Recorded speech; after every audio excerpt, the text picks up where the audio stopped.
Assalamualaikum warahmatullahi wabarakatuh.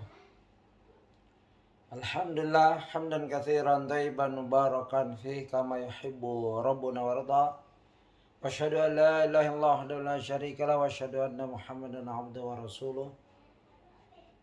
Ya ayyuhalladzina amanu taqullaha haqqa tuqatih wa la tamutunna illa wa antum muslimun.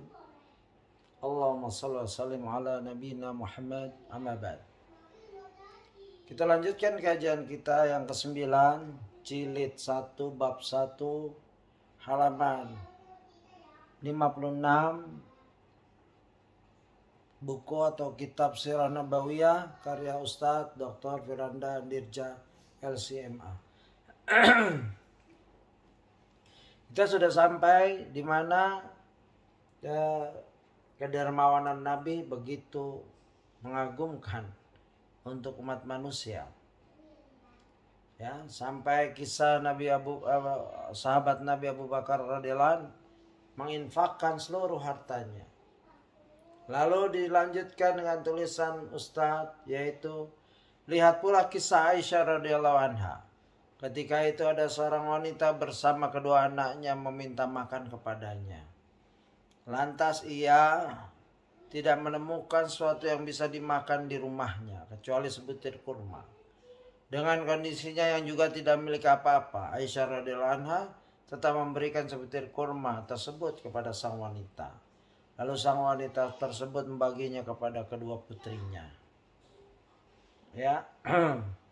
Lihat Sahih Al-Bukhari nomor 5995. Kita mungkin heran mengapa bisa ada wanita seperti itu. Makanan yang mungkin sisa satu-satunya pun rela untuk diberikan kepada orang lain. Sementara ia sendiri sangat membutuhkan. Namun keheranan kita akan hilang ketika melihat suaminya, yaitu Nabi Muhammad SAW. Seorang yang sangat dermawan, tidak seperti sebagian wanita zaman sekarang. Di dapur dan kulkas mereka penuh dengan isi yang kapan saja mereka bisa makan. Akan tetapi memberikan ke tetangga pun tidak pernah. Ya, na'udzubillah, kita berlindung dari sifat sedemikian. Inilah Rasulullah SAW, orang yang sangat dermawan. Lalu Ustaz melanjutkan nomor 14, bagaimana Rasulullah SAW tertawa. Ya, manusia sebagai manusia normal tertawa, menangis, sedih, bahagia. Ya, lalu kita sampai bagaimana Rasulullah SAW tertawa. Kebanyakan tawa Rasulullah SAW berupa senyuman. Abdullah bin Al-Harith berkata, "Makana dahiku Rasulullah SAW illa tabassuman." Ya. Tertawanya Rasulullah SAW tidak lain melainkan sebatas senyuman. Ya, hadis riwayat Tirmidzi nomor 3642, beliau menyatakan hadis ini sahih gharib. Ya. Tabassuman, senyum. Dalam riwayat lain, fadahika Nabiyyu sallallahu alaihi wasallam hatta badat nawajiduh. Rasulullah SAW pun tertawa hingga terlihatlah gigi-gigi gerahamnya beliau. Ya. Ini dalam hadis riwayat Bukhari nomor 6087. Ketika mengomentari di sini, Ibnu Hajar rahimahullah menjelaskan bahwasanya berdasarkan hadis-hadis yang ada, seringnya Rasulullah SAW hanya tersenyum, tidak sampai tertawa, meskipun terkadang Rasulullah SAW juga tertawa. Dan memang dimakruhkan bagi seorang muslim untuk terlalu banyak dan berlebihan dalam tertawa, karena ia dapat melunturkan kewibawaan dan juga mematikan hati. Ya, ini lihat Fathul Bari, ya, jilid 10 505 halamannya. Ya, ini nasihat, ya, jangan terlalu sering tertawa karena bisa mengurangi wibawa dan mengeraskan hati. 15. Rasulullah SAW adalah orang yang lembut. Rasulullah SAW adalah orang yang sangat lembut. Allah Subhanahu wa Ta'ala Azza wa Jalla berfirman, Fabima rahmatim minallahi lintalahum. Maka disebabkan rahmat dari Allah lah kamu mampu berlaku lemah lembut terhadap mereka. Quran Suratul Ali Imran ayat 159. Ya, Rasulullah terkenal dengan lemah lembut sehingga Al-Quran mengabadikan ya firman Allah, menyebutnya. Allah langsung berfirman atas sikap lemah lembutnya Rasulnya. 16. Rasulullah SAW adalah orang yang sangat pemalu. Abu Sa'id Al-Khudri radhiyallahu anhu menuturkan, kana Nabiyya sallallahu alaihi wasallam ashadda hayaan minal adra'i fi khidriha.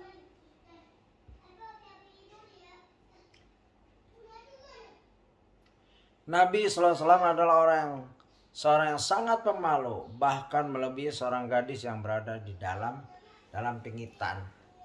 Ya, seorang wanita dipingit pasti dia malu, ya, jarang keluar dan lain-lain. Hadis Bukhari nomor 6102 dan Muslim 2320. Ya, ini ciri-ciri Nabi, sangat pemalu.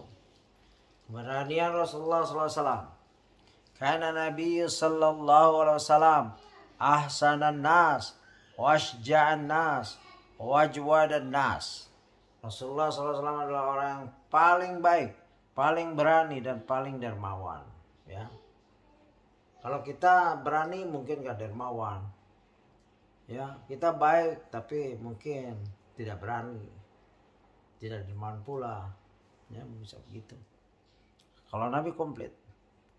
Keberanian Nabi Muhammad SAW juga sebagaimana diriwayatkan. Itu tadi hadis riwayat Bukhari nomor 2820. Keberanian Nabi Muhammad SAW juga sebagaimana diriwayatkan oleh Ali bin Abi Thalib, yang kita ketahui bahwa beliau pun orang yang juga sangat berani. Ya, siapa yang tidak kenal keberanian Ali bin Abi Thalib, pahlawan Islam radhiyallahu anhu. Adalah salah seorang sahabat yang sangat pemberani. Dialah yang menjadi pahlawan ketika Nabi Muhammad SAW berhijrah. Ya, dan kisahnya sangat masyhur. Ketika itu orang-orang musyrikin mengadakan sayembara untuk membunuh Nabi Muhammad SAW. Ternyata yang tidur di tempat tidur Nabi Muhammad SAW adalah Ali bin Abi Thalib radhiyallahu anhu. Sementara Nabi Muhammad SAW pergi berhijrah bersama Abu Bakar radhiyallahu anhu. Ali bin Abi Thalib radhiyallahu anhu tentu orang yang sangat berani, karena dia tahu bahwa apa yang dilakukan itu memiliki resiko yang besar. Karena sewaktu-waktu dia bisa saja ditikam oleh orang-orang musyrikin. Diceritakan juga saat terjadi perang Khandaq, Nabi Muhammad SAW bertanya kepada para sahabat, siapa yang bisa membunuh Amr bin Wud? Maka Ali bin Abi Thalib radhiyallahu anhu pun maju untuk membunuhnya. Padahal Amr bin Wud itu adalah seorang pendekar peperangan yang terkenal. Dengan keberaniannya dia pun akhirnya bisa membunuh Amr bin Wud. Lihat Dalail An-Nubuwah li Al-Baihaqi jilid 3 438. Jadi jelas sahabat Nabi pemberani, sahabatnya para pemberani juga. Namun ketika berbicara tentang Nabi Muhammad SAW, ya, ini membandingkan Ali radhiyallahu dengan Nabi Muhammad SAW. Ali saja seperti itu, ya. Disebutkan, ya, masih catatan kaki, disebutkan juga pada perang Khaybar muncul seorang bernama Marhab, seorang jagoan yang pernah berkata, Syakin silahi batalun mujarrab. Orang ini berkata, aku adalah orang yang sangat piawi memainkan senjata dan terbukti kehebatannya. Maka Ali bin Abi Thalib radhiyallahu anhu kemudian menghadapinya dengan mengatakan, Ana alladhi sammatni ummi Khaydarah. Ya. Kalaisi ghabatin karihil manzarah, ya, begitu. Ya, ini ucapan Ali bin Abi Thalib dalam menghadapi duel, ya, peperangan. Apa artinya? Aku adalah orang, ibuku menamakan aku dengan singa hutan yang mengerikan. Ya, penambahannya. Lihat Sahih Muslim nomor 1807. Ya, yang mengerikan penampakannya. Jadi, ya, didahului perang seperti itu. Perang biasa didahului seperti itu. Ucapan-ucapan duel menantang. Ya, ini memuliakan Islam juga. Ali telah membuktikan radhiyallahu anhu bahwa dia tidak takut terhadap musuhnya yang terkenal pun. Begitu. Itu keberanian seorang sahabat Ali. Lalu di sisi Rasulullah, ya, itu jauh. Rasulullah lebih berani. Ya, namun ketika berbicara tentang Nabi Muhammad SAW, ya, ia berkata, ya, Ali yang pemberani itu kalau berbicara tentang Nabi Muhammad SAW, ya, berkata, kunna idhah barral ba'su walakiyal qaumul qaum ittaqaina bi rasulillahi sallallahu alaihi wasallam fama yakunu minna ahadun adna minal qaumi minhu. Jika peperangan sedang memanas, lalu kaum yang satu telah bertemu dengan musuhnya, maka kami berlindung di balik tubuh Rasulullah sallallahu alaihi wasallam, sehingga tidak ada seorang pun yang lebih dekat dengan musuh daripada Rasulullah sallallahu alaihi wasallam. Ya, ini ya benar-benar istilahnya satria, pahlawan, ya, pemimpin, benar-benar pemimpin Rasulullah itu. Semua di belakang. Kalau sudah musuh menyerang, Rasul di depan dan paling dekat dengan musuh. Artinya hujaman, panahan, tombak, tameng dan gadam dan lain-lain, godam dan lain-lain itu sudah Rasulullah biasa hadapi itu dalam peperangan dahulu. Ya, hadis riwayat Ahmad nomor 1347. Al-Arnaud menyatakan di dalam ta'liqnya bahwa sanad hadis ini sahih. Ya, begitu.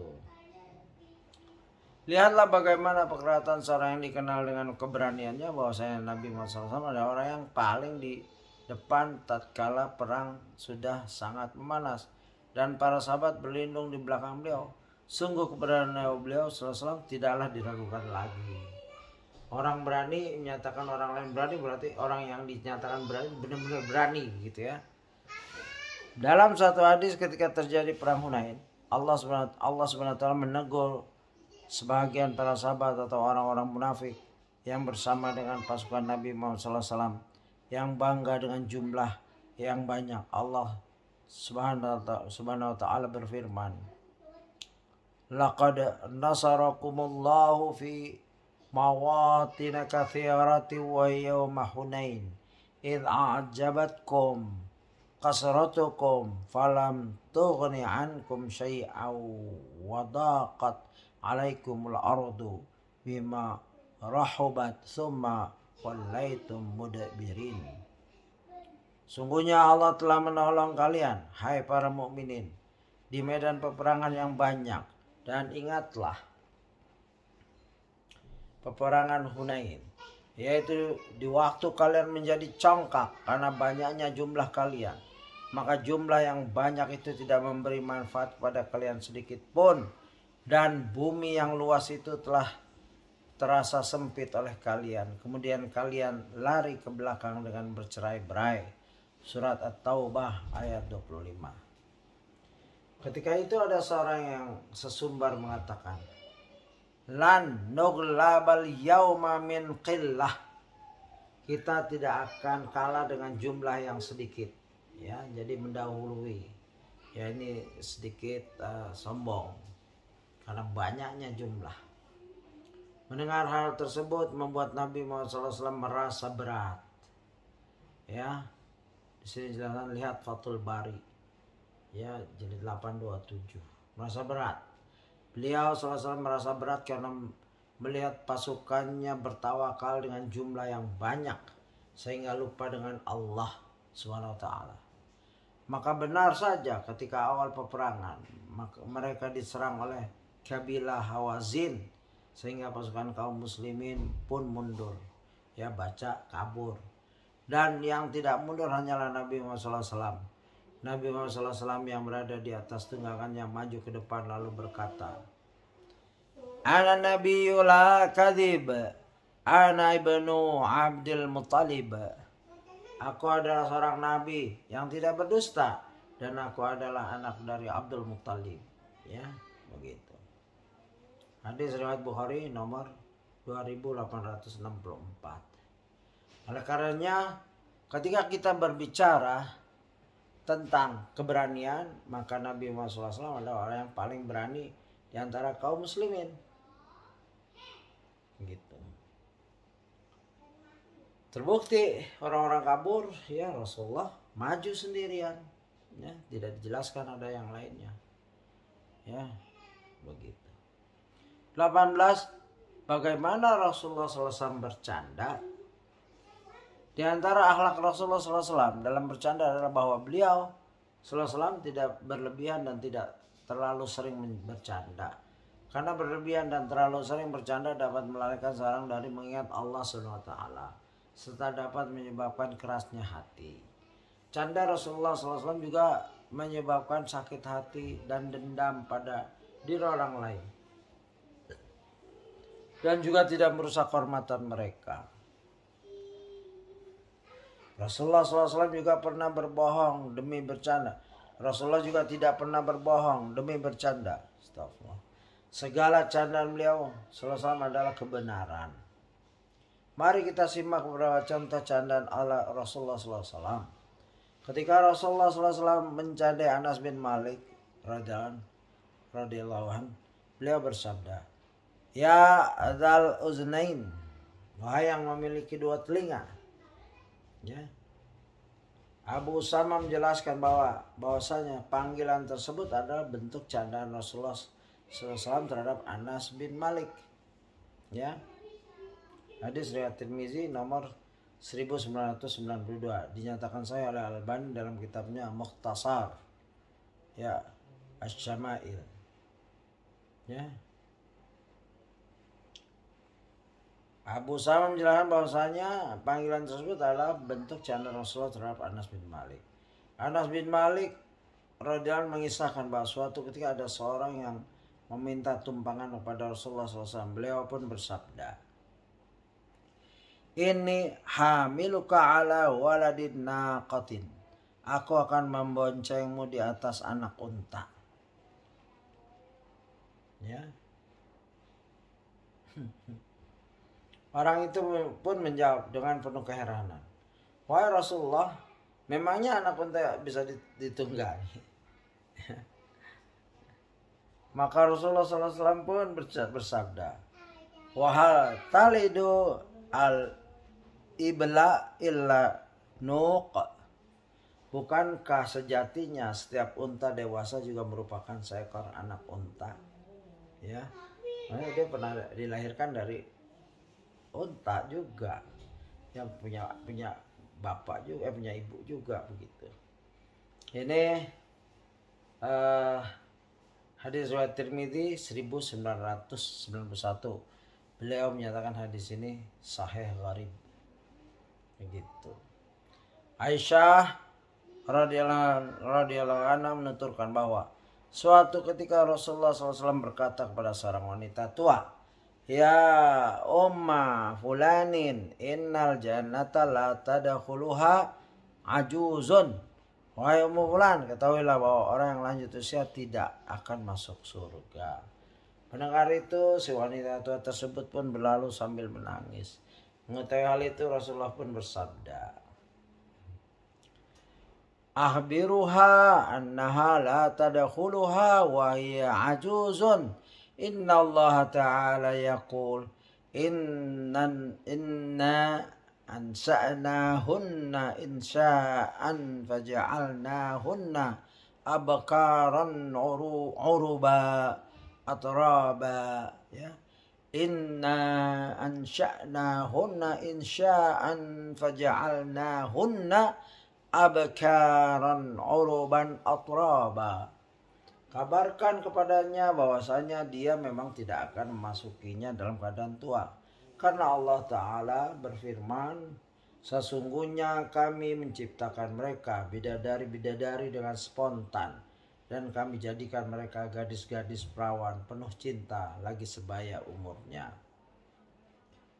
Ya al-Jami' as-Sahih li as-Sunan wa al-Masanid dinyatakan hasan oleh Al-Albani dalam kitabnya Mukhtasar Asy-Syama'il. Begitu. Ya. Ini kisah-kisah nyata tentang candanya Nabi sallallahu alaihi wasallam. Selanjutnya sifat adil Rasulullah sallallahu alaihi wasallam. Rasulullah sallallahu alaihi wasallam adalah manusia yang adil. Sifat adil ini berasal dari tarbiyah ilahiyah dan akhlak Qur'aniyah. Dengan sifat adil tersebut, semua hak-hak dapat ditunaikan. Dan setiap orang mengetahui hak dan kewajibannya. Sehingga seluruh manusia baik yang mukmin maupun yang kafir dapat merasakan hukum yang adil. Semua ini terjadi setelah Rasulullah SAW membuat aturan-aturan di mana keadilan dapat ditegakkan. Hal ini merupakan pertolongan bagi orang yang dizalimi dan hukuman bagi orang yang zalim. Tidak ada orang kafir yang khawatir kehilangan haknya. Tidak ada orang kaya yang tamak terhadap sesuatu yang bukan miliknya. Dan semuanya mengetahui batas-batas Allah SWT.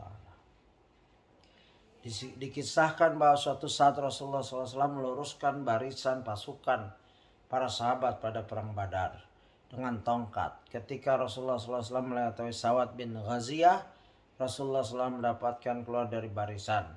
Akhirnya Rasulullah SAW memukul perutnya dengan tongkat seraya memerintahkan untuk meluruskan barisannya.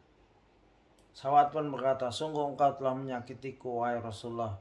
Demi zat yang mengutusmu dengan hak, berikan aku kesempatan untuk membalasnya. Akhirnya Rasulullah SAW menyingkap perutnya dan berkata, balaslah wahai Sawat. Ternyata Sawat malah memeluk Rasulullah SAW dan mencium perutnya. Rasulullah SAW pun terheran dengan apa yang diperbuat oleh Sawat. Beliau pun bertanya, apa yang membuatmu melakukan ini? Sawat pun menjawab, wahai Rasulullah, telah datang apa yang engkau lihat, ya, perang, ya, dan aku tidak merasa aman dari kematian. Ya. Maksudnya beliau merasa, ya, mungkin dalam jihad ini wafat. Aku ingin di akhir hidupku bersamamu adalah kulitku menyentuh kulitmu. Rasulullah SAW pun mendoakan kebaikan untuknya. Ya, agung sekali sifat sahabat. Kecintaannya itu benar-benar kepada Rasulullah SAW. Yasir Ibnu Hisham, di 1 halaman 626. Ibnu Ishaq meriwayatkannya dengan sanad yang terputus.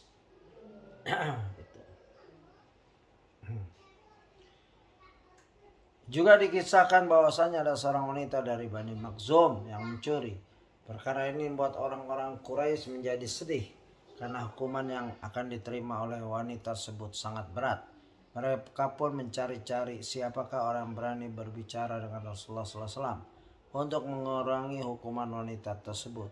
Ternyata mereka mendapati hanya Usama bin Zaid lah yang berani untuk membicarakan hal ini. Akhirnya Usama mendatangi Rasulullah SAW untuk membicarakan hal tersebut. Mendengar hal ini Rasulullah SAW pun berkata, atasfa'u fi haddin min hududillah, apakah engkau memberi syafaat berkaitan dengan hukum Allah? Kemudian Rasulullah SAW pun bangkit dan berkhutbah di hadapan manusia. Innama halakal ladzina qablakum anahum kanu idza saraqa fihim syarifu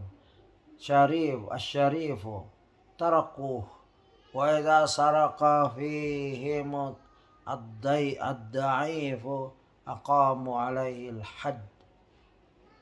Waimullah law anna Fatimata binta Muhammadin saraqat laqata'atu yadaha. Sungguhnya yang membinasakan orang-orang sebelum kalian adalah jika ada orang yang mulia di antara mereka mencuri, maka mereka biarkan. Namun jika yang mencuri adalah orang yang lemah, maka mereka menegakkan hukum atas orang tersebut. Demi Allah, sungguh jika Fatimah binti Muhammad mencuri, aku sendiri yang akan memotong tangannya. Ya, ini hadis riwayat Bukhari nomor 3475 dan Muslim nomor 4505. Ya, begitu adilnya Rasulullah, sampai anaknya pun juga mencuri, hukum itu tegak. Sifat sabar Rasulullah SAW. Rasulullah SAW merupakan teladan bagi kaum muslimin dalam bersabar. Banyak peristiwa-peristiwa yang jadi bukti akan hal ini. Di antaranya ketika Rasulullah SAW terluka dalam perang Uhud, Rasulullah SAW bersabda, Allahumma ighfir li qaumi fa innahum la ya'lamun. Ya Allah, ampunilah kaumku, sungguhnya mereka tidak tahu. Ya, 105 ayat hadis Bukhari nomor 3477 dan Muslim 1792. Beliau bukan mendoakan kecelakaan kepada yang telah melukainya, ya, tapi agar mereka mendapat hidayah, diampunkan, dimaafkan. Begitu juga ketika Rasulullah SAW membagi-bagikan ghanimah perang Hunain. Lalu datang Zulkhuwaisirah berkata, adilah wahai Muhammad, sungguhnya ini bukanlah pembagian yang ikhlas. Rasulullah SAW tidak emosi mendengar perkataan Zulkhuwaisirah. Rasulullah SAW hanya menjawab, wailak waman ya'adilu in lam adil. Celaka kamu, siapa yang bisa adil jika aku tidak adil. Ya, itu hadis riwayat Muslim nomor 1064. Juga dikisahkan oleh Anas bin Malik bahwasanya pernah ada seorang Arab Baduy yang menemui Rasulullah SAW, lalu orang Baduy tersebut menarik dengan keras selendang yang dikenakan oleh Rasulullah SAW, sehingga selendang yang ditarik tersebut membekas pada permukaan bahu beliau. Arab Baduy tersebut berkata, wahai Muhammad, berikan kepadaku dari harta yang diberikan Allah padamu. Ya, ini hadis telah berlalu. Rasulullah pun menoleh kepadanya diiringi senyum, lalu memerintahkan para sahabat untuk memberikan sesuatu kepadanya. Hadis riwayat Bukhari nomor 3149 dan Muslim nomor 1057. Sifat lembut Rasulullah SAW dalam mengajar. Diriwayatkan dari Muawiyah bin Al-Hakam radhiyallahu anhu, ketika beliau salat bersama Rasulullah SAW, tiba-tiba ada lelaki yang bersin. Beliau pun mendoakan lelaki yang bersin tersebut dengan berkata, yarhamakumullah, yarhamukallah maksudnya. Para sahabat yang salat pun mengarahkan pandangan mereka kepada Muawiyah bin Al-Hakam radhiyallahu. Muawiyah bin Al-Hakam radhiyallahu berkata, duhai ibuku kalian anak, kenapa kalian memandang ke arahku? Ya, malah bicara nih. Orang-orang menepuk paha mereka dengan tangan. Muawiyah bin Al-Hakam radhiyallahu melihat mereka ingin membuat dirinya diam. Ketika Rasulullah SAW selesai salat, Muawiyah bin Al-Hakam radhiyallahu mendapati hal yang sangat membekas di dalam dirinya. Apakah Rasulullah SAW memarahinya karena telah membuat keributan di dalam salat? Tidak. Muawiyah bin Al-Hakam berkata, ma ra'aitu mu'alliman qablahu wala ba'dahu ahsana ta'liman min. Fa wallahi ma kaharani wala darabani wala syatamani qala inna hadhi salata la yasluhu fiha syai'un min kalamin nas innama huwa tasbihu wa takbiru wa qiraatul Qur'an. Ya. Aku tidak mendapati ada seorang pengajar pun sebelum dan sepeninggal beliau yang lebih baik dari pengajarannya daripada beliau. Demi Allah, beliau tidak menghardikku, tidak memukulku, tidak pula mencelaku. Beliau sallallahu alaihi wasallam hanya berkata, sungguhnya salat ini tidak boleh sedikit pun ada pembicaraan manusia. Yang boleh hanya tasbih, takbir, dan bacaan Al-Quran. Ya di sini ya contoh seorang guru yang mulia, ya sahabatnya salah tidak dihardik, dicela dan lain-lain, dipukul apalagi, bahkan dinasehati dengan nasihat yang menghujam ke hati sahabatnya sehingga dikenang kebaikan Rasulullah dalam mengajar. Wallahu a'lam. Subhanakallahumma bihamdika asyhadu an la ilaha illa anta astaghfiruka wa atubu ilaik. Assalamualaikum warahmatullahi wabarakatuh.